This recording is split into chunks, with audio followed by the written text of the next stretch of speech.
अपना काम करते हैं। तो यही एक सपना लेके मैंने भी प्रिपरेशन किया था। और ये सपना पाते वक्त जिस स्ट्रगल से मैं गुजरा हूं, मैंने एक बुक भी लिखा था उसके ऊपर में। तो रॉकेल के दिए के नीचे पढ़ाई करते हुए मैं यहां तक पहुंचा था। और आईपीएस बनने के बाद ये सबसे बड़ा लम्हा था मेरे परिवार वालों के लिए। फिर उसके बाद आईपीएस के बाद मुझे बिहार कैडर अलॉट हुआ, मैं बिहार में आया। उसके बाद मैं लगातार 18 साल तक भारतीय पुलिस सेवा में कार्यरत रहा। तो सबसे पहले मैं तमाम मेरे अपने बिहार वासियों को धन्यवाद देना चाहता हूं, उनका शुक्रिया अदा करना चाहता हूं, जो कि उन्होंने मुझे इतना ज्यादा प्यार दिया, इतना ज्यादा मेरे प्रति विश्वास दिखाया। और दूसरा, आप लोग जो एक न्याय देने की प्रक्रिया के अंतर्गत मैंने लड़ाई लड़ी है सेवा में रहते हुए, उसमें आप सब लोगों का, मीडिया कर्मियों का बहुत बड़ा योगदान रहा है और मैं खुले दिल से एक्सेप्ट करता हूं। तो अभी जब इतने स्ट्रगल के बाद एक आईपीएस मिला है और मैं आईजी रैंक पे था, इंस्पेक्टर जनरल रैंक पे, इसके बाद मेरे लिए अपॉर्चुनिटीज बहुत ज्यादा थी। मैं सेंट्रल में सीबीआई में जा सकता था, आईबी जा सकता था, आरएनडब्ल्यू जा सकता था, central paramilitary forces CISF CRPF है वहां पे भी जा सकता था। अपने आप का जो पर्सनालिटी ग्रोथ था वहां पे हो सकता था। लेकिन मेरा जो मन था वो एक तरह से बेचैन था, क्योंकि मेरा ये पर्सनल मानना है कि जीवन में जो आपकी धरती माँ होती है उसका आपके ऊपर कर्ज होता है। तो धरती माँ के एक माटी का कर्ज वो वहां होता है जहां आपका जन्म होता है, जहां आपकी परवरिश होती है। और दूसरा कर्ज आपके उस माटी का वहां पे होता है जो आपकी कर्म भूमि होती है। मैं मानता हूं कि मेरा जन्म महाराष्ट्र में हुआ, मेरा नाम शिवदीप मेरे माँ पिताजी ने रखा। लेकिन जो शिवदीप नाम है, इसको सही मायने में जो वजूद है, जो एक पहचान है, जो एक आइडेंटिटी है, वो मुझे बिहार ने दी और इस कर्मभूमि ने दी। तो जब मैं इस आइडेंटिटी को देखता हूं, मेरे शिवदीप नाम को देखता हूं, जिसने आप लोगों के माध्यम से भी पूरे देश ने जाना, तो मैं अपने आप के लिए, खुद के लिए नहीं जी सकता हूं। जब मैं अभी पूरे बिहार को देख रहा हूं, यहाँ के स्पेशली युवा एनर्जी को देख रहा हूं, युवा पीढ़ी को देख रहा हूं,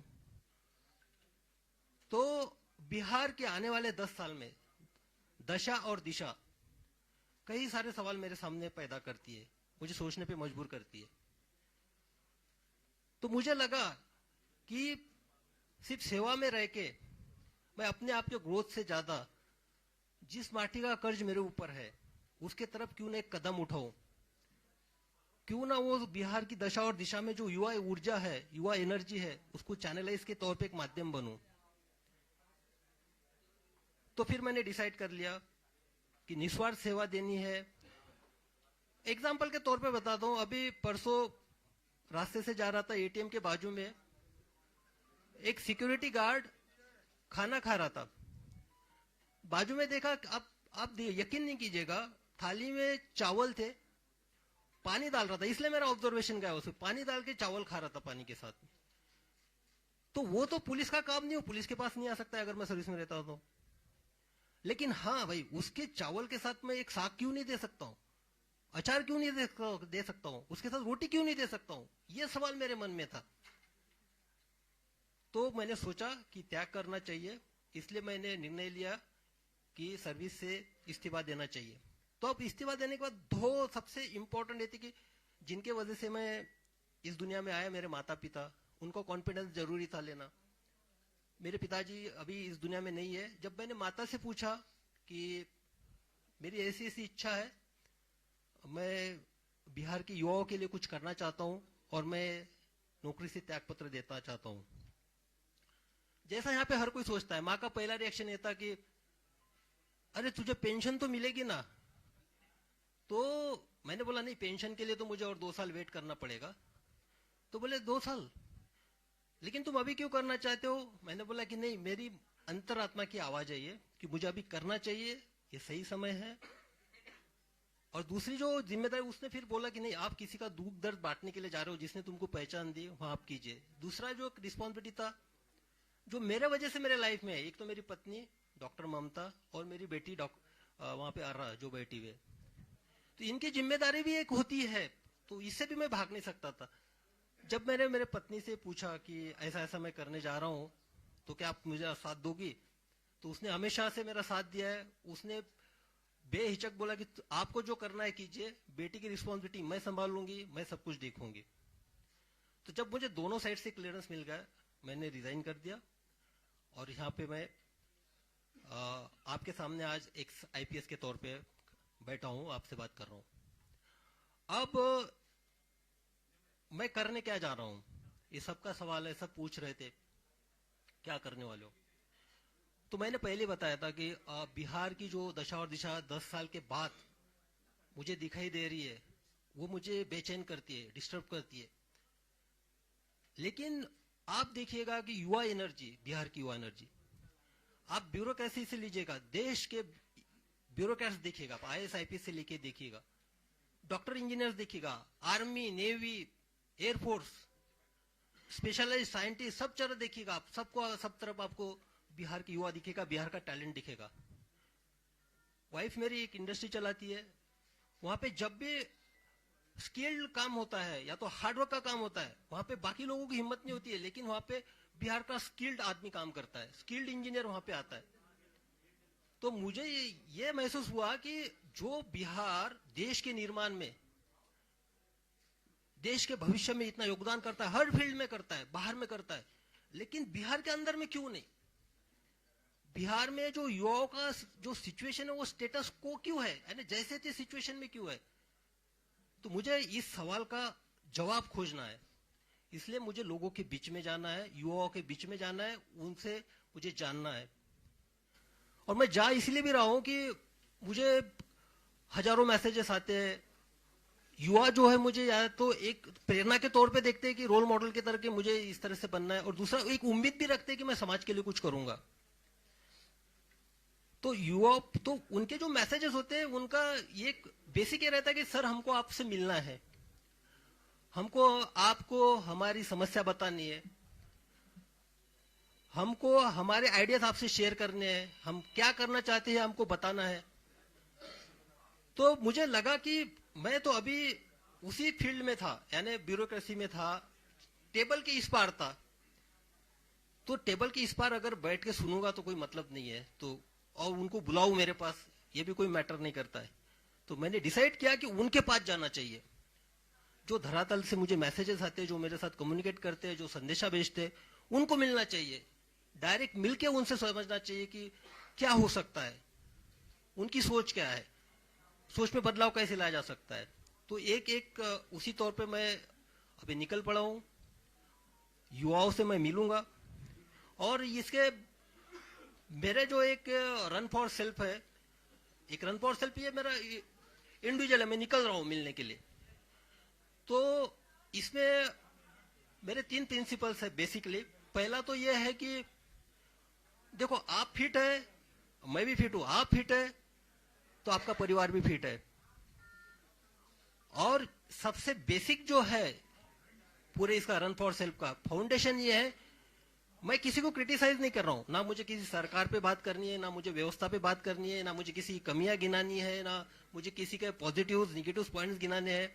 मुझे सिर्फ ये बताना है कि भाई आप इंडिविजुअली अपने आप में क्या बदलाव ला सकते हो, और वो शुरुआत अपने आप से करनी है। तो उसी के तौर पे बदलाव आपसे तभी चालू होगा, आप पहले फिट हो गए। फिट होने में इतना मतलब नहीं कि आपको कुछ बॉडी वॉडी बनाना है या ये करना है। फिट मीन्स आप फिजिकली कितने फिट रह सकते हो। मैं भी जो सेवा दे पाया हूँ वो फिटनेस के तौर पे दे पाया हूँ, एक निरोगी के तौर पे। इसलिए मेरे एक इसका पार्ट ये भी है कि मैं 20 किलोमीटर दौड़ूंगा, जो पूरे बिहार का मेरे सामने एक प्लान है, उसके हिसाब से मैं 20 किलोमीटर एक जगह दौड़ूंगा, बाद में दूसरे डिस्ट्रिक्ट में दौड़ूंगा, हर इलाकों में टच करूंगा। और उसके साथ दूसरा जो है, आप मेंटली फिट भी होना चाहिए, साइकोलॉजिकली फिटनेस चाहिए। यहाँ पे वो जो स्टेटस को की मैं बात कर रहा हूं, जैसे थे सिचुएशंस की, तो भाई मैंने देखा है, आप लोगों में एनर्जी देखी है। मैं जब पटना से ट्रांसफर हो गया था मेरा, why Patna is crying for this cop, एक आर्टिकल छपा था नेशनल लेवल पे टाइम्स ऑफ इंडिया में, हाहाकार मच गया था, लोग रो रहे थे ट्रांसफर के बाद। और वो लोग कौन थे? वो लड़के थे, स्टूडेंट थे, जो 14 दिन तक 4 या 5 डिग्री सेंटीग्रेड में अपना अनशन पे बैठे थे 9 दिन तक। तो क्या था उनका, मैंने पासपोर्ट बनाया था या किसी को मैंने केस से निकाला था, उनके लिए मैंने क्या किया था? लेकिन वो मेरे लिए सामने आए थे, उन्होंने एक अपना एक रेजिस्टेंस दिखाया था कि ट्रांसफर के प्रति। उनके जो आंसू है, वो आंसू मेरी जिम्मेदारी और बढ़ाते हैं। देखो, आपका कोई खून का नहीं है, आपका कोई रिश्तेदार नहीं है, आपका कोई सगा सोरा नहीं है, और आपके लिए रो रहा है, तो जिम्मेदारी और आप पे बढ़ती है। और उसके बाद तो मुझे ये जानना है कि जो एक डेडिकेशन है, एक साहस है, जो मुझ में मैं युवाओं में भी देखना चाहता हूँ, इसलिए उनको साइकोलॉजिकली भी फिट देखना चाहता हूँ। तीसरा सबसे इंपॉर्टेंट जो एस्पेक्ट है मेरा, वो है अवेयरनेस का। मैं युवाओं के बीच में जाऊंगा, युवाओं को मेरी अपील है, देखिए, ये अगर 10 साल हम अपने आप में बदलाव नहीं लाएंगे तो आगे वाली 10 पीढ़ियां हमको माफ नहीं करेंगी। शायद आपको माफ कर देगी, लेकिन मैं जिस इंटेंशन से निकला हूं, मुझे लगता है कि मैं तो पाप कर रहा हूं फिर, अगर मैं कुछ नहीं कर पाया तो। मैं जिस माटी ने मुझे नाम दिया है उसके साथ मैं गद्दारी कर रहा हूं, तो मैं उस इंटेंशन के साथ निकला हूं। तो लोगों से इंटरेक्शन करना है, स्पेशली युवाओं से, जो 10 साल के आगे की जनरेशन को एक नए मुकाम पे जाए, बिहार की दशा दुशा को बदलने की कोशिश करे, और उनसे बात करते हुए उनके आइडियाज आएंगे, उनके प्रॉब्लम सुनने में आएंगे, सर आएंगे, तो मिल के बैठते हैं, मिल के चलते हैं। ये सफर हम सबके साथ का है, युवाओं का और मेरा सफर है ये। मैं आपके साथ में रहूंगा। जब प्रॉब्लम सामने आएंगे तो उसका सोल्यूशन भी हम ही लोगों को खोजना है, हम ही लोगों को साथ लेके आगे बढ़ना है। तो इसी के लिए ये 3 प्रिंसिपल के तौर पे मैं निकला हूं। और मेरे कर्म भूमि की शुरुआत मुंगेर से हुई थी, प्रोबेशन पीरियड भी वहां पे था, और वहीं से मेरा जो बिहार की जनता ने प्यार और मोहब्बत देने की कोई शुरुआत वहीं से हुई थी। तो मेरा जो शुरुआत होगा 4 तारीख को मुंगेर से होगा। मैं कुछ नहीं करने वाला हूं, मैं सिर्फ लोगों से मिलना हूं, उन सुनने जा रहा हूं, बस उनके पल्स देखना चाहता हूं, क्या कहते हैं, क्या है उनकी एक्सपेक्टेशन है, क्या करना चाहिए, क्या होगा कि ये जो दशा और दिशा बदल जाए, क्या होगा कि जो हम भारत निर्माण में, बाहर के सब स्टेट के निर्माण में इतना आगे है, लेकिन यहाँ पे क्यों नहीं है। तो ये एक है। उसके बाद देखिए, मेरे जब भी मैं एसपी था, तो आप सबको पता है, सबने कवर भी कर लिया। एक तो क्या, मैं जिस चेयर पे बैठा था, सामने वाला जो कंप्लेनेंट जिस चेयर पे बैठेगा उसी चेयर पे मैं बैठा था। मैंने कभी भी टॉवेल वाली चेयर और ये चेयर पे एसपीशिप में मैं बैठा नहीं हूँ, क्योंकि वो समानता होती है। ये जो है सिर्फ एक एडमिनिस्ट्रेटिव में वहां पे पोस्ट पे था, लेकिन मेरे लिए सबसे इंपॉर्टेंट था जिसकी मैं सेवा दे रहा हूँ, उसको भी फील होना चाहिए इक्वेलिटी का। तो मेरे यूनिफॉर्म का एक ही प्रिंसिपल था, यूनिफॉर्मिटी इन एक्शन। मेरे सामने मैं इंसानियत को देखता था सिर्फ। मेरे लिए धर्म, जात, रिलीजन, उसका क्षेत्र, ये मैटर नहीं करता था, और सब लोग जानते ही। और दूसरा था यूनिफॉर्मिटी इन पर्सनैलिटी। मैं सबके लिए अवेलेबल था, जो अंदर था वो बाहर था, जो था मुंह पे था। तो वहां पे देखा, जब मैं मेरा दरवाजा ऑफिस का हमेशा खुला रहता था, कभी उसको डोर नहीं लगता था उसमें। जब ऑफिस से मैं निकलता था तभी डोर लगता था, तो मुझे सामने दिखाई देते थे। जब मैंने सब लोगों को इंटरेक्शन है, सीधा आप आइए, कंप्लेंट बताइए, किसी आपको मीडिएटर की लेने की जरूरत नहीं है, क्योंकि आपको आवाज आनी चाहिए, आपकी आवाज मुझे सुनना है, आपकी आवाज मुझे बनना है, फिर न्याय देने की कोशिश करनी है। तो इसी तरह मुझे लगा कि किसी के थ्रू नहीं बात करते, जो बात करनी है सीधा बात करते हैं। इसलिए एक ऐप डेवलप किया, और मैं बता देना चाहता हूँ कि ये जो ऐप डेवलप किया उसका नाम है कनेक्ट विद शिवदीप, और वो बिहार के लड़कों और लड़कियों ने किया है। उन्होंने क्या, बिहार के लड़के और लड़कियों को सामने आए, जब मैंने उनके सामने एक आइडिया रखा, बोले कि नहीं सर हम डेवलप करते, तो उन्होंने कनेक्ट विद शिवदीप नाम का ऐप नहीं किया। उसमें आप डायरेक्ट कनेक्ट मेरे साथ हो सकते हैं, आप आपकी समस्याएं रख सकते हैं, क्योंकि बाकी जो इतने सारे प्लेटफॉर्म हो गए उसमें मैं फोकस नहीं कर पाऊंगा, तो इसमें मुझे एक आइडिया आ जाएगी। तो कनेक्ट विथ शिवदीप का जो ऐप का जो है वो भी आज ही लॉन्च, उसका ऑलरेडी हो चुका है, गूगल प्ले स्टोर पे आ चुका है। उस पर भी एक है कि आप मुझसे उससे कनेक्ट हो सकते हैं। तो बस यही है। और एक कंक्लूडिंग रिमार्क मैं यही बोलना चाहता हूँ, देखिए, मैं सिस्टम की साइड में था, टेबल की साइड में, मैं सब जानता हूँ, हर विभाग के बारे में सब जानता हूं मैं, क्या होता है क्या नहीं होता है, किस तरह से होता है, और उसका इलाज भी जानता हूँ किस तरह से होना चाहिए, क्या नहीं होना चाहिए और कैसे काम करवाना है करके। अब टेबल के उस टाइप में लोगों के साथ जो यानी स्पेशली युवाओं के साथ जुड़ के देखना चाहता हूँ। और भाई मैंने यूनिफॉर्म छोड़ा है, खाकी छोड़ी है मैंने, यानी खाकी मेरे ये निकली है, लेकिन जब मैंने डेडिकेशन और एक इंटीग्रेशन के साथ इंटीग्रिटी के साथ जो काम किया ना, ये खाकी अब मेरी चमड़ी बन चुकी है। मेरे ऊपर खाकी का यूनिफॉर्म नहीं है, लेकिन अंदर मैं खाकी हूं, मेरे इसमें सब यूनिफॉर्म है। तो बस उसी तौर पे अब निकल पड़ा हूं। अब आप लोगों का हमको सहयोग रहेगा। मैं आपके माध्यम से अपील भी करना चाहूंगा, जो बिहार की दशा और दिशा 10 साल में बड़ा बदलना देखना चाहते, अपने आप में बदलाव लाना चाहते, कृपया वो हमसे जुड़े, हमारे साथ सहकार्य करें। हमको बिहार बदलना है, क्योंकि ताकि अगर ये 10 साल हम कर पाएंगे तो आने वाले 10 नस्लें याद रखेंगे कि नहीं उस जनरेशन ने किया था। और आप सबको जानते हैं कि मेरा निस्वार्थ रहता है, स्वार्थ इसके पीछे कुछ है नहीं।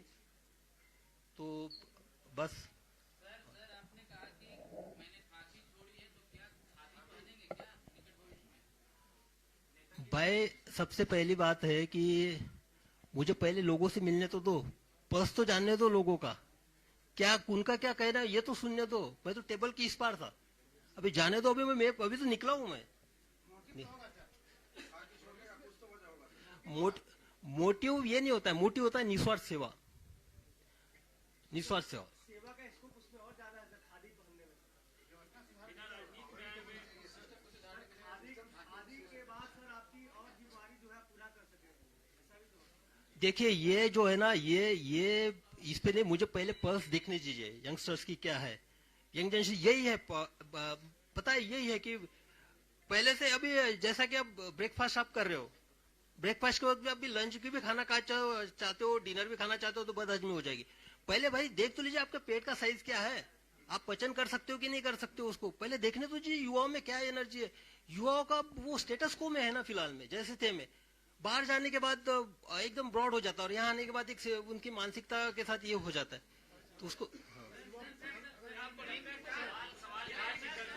एक एक करके वन बाय आपको पता है कि बिहार में बेरोजगारी है, पलायन करते हैं लोग, बाढ़ का इलाका है, सारी समस्याएं आपको पता है।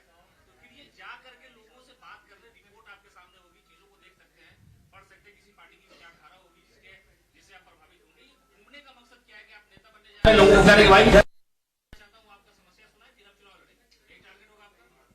नहीं, ये आप गलत बोल रहे हैं कि किसी विचारधारा से आप प्रभावित होंगे उसी किसी पार्टी का, ये तो आपका भ्रम है भाई। हम किसी पार्टी की विचारधारा से प्रभावित नहीं है, हमारी अपनी विचारधारा है इंडिविजुअल, तो जो होगा हम अपनी विचारधारा के साथ जाएंगे।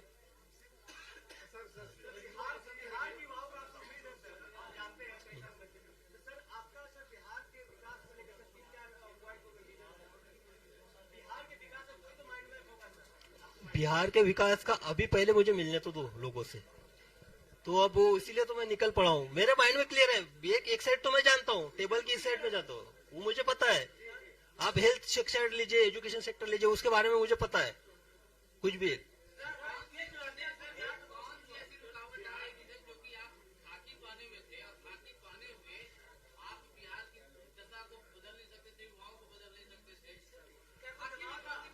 अब दिक्कत तो स्पेशली अभी मैंने एक एग्जांपल बताया था सिंपल सा, वो जो है जिसके थाली में है सिर्फ चावल और पानी से के साथ चावल खा रहा था, वो उसका पुलिस से क्या रिलेशन है? वो पुलिस के पास आएगा, उसका पेट भरना है ना मुझे सबसे पहले। हाँ, लिमिटेशंस तो नहीं बोल सकते। हाँ,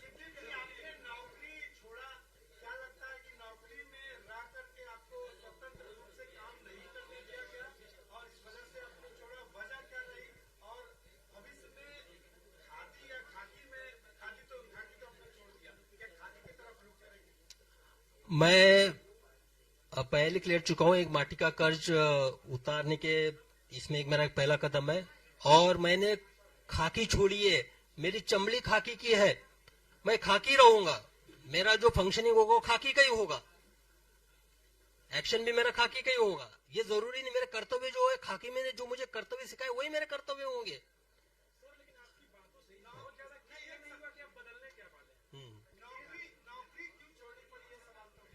नुक- नहीं, मैंने तो बताया, ये मेरा सेल्फ डिसीजन था, व्यक्तिगत निर्णय था।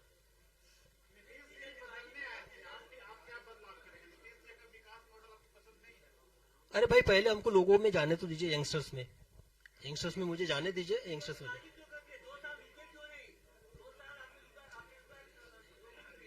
हाँ, जल जल्दबाजी, ये आपको लगता है, आपकी अपनी सोच है, मुझे नहीं लगता कोई जल्दबाजी हुई है। चले, थैंक यू। Thank you. और सबसे ये मैं कहना चाहता हूं कि हर चीज को एक पॉलिटिकल एंगल से मत देखा कीजिए। और ये तो मैं क्लियर कट अभी बता देना चाहता हूं कि जो भी बाहर रूमर्स चल रहे हैं, मैं किसी के साथ जुड़ने वाला नहीं हूं। ठीक है, थैंक यू।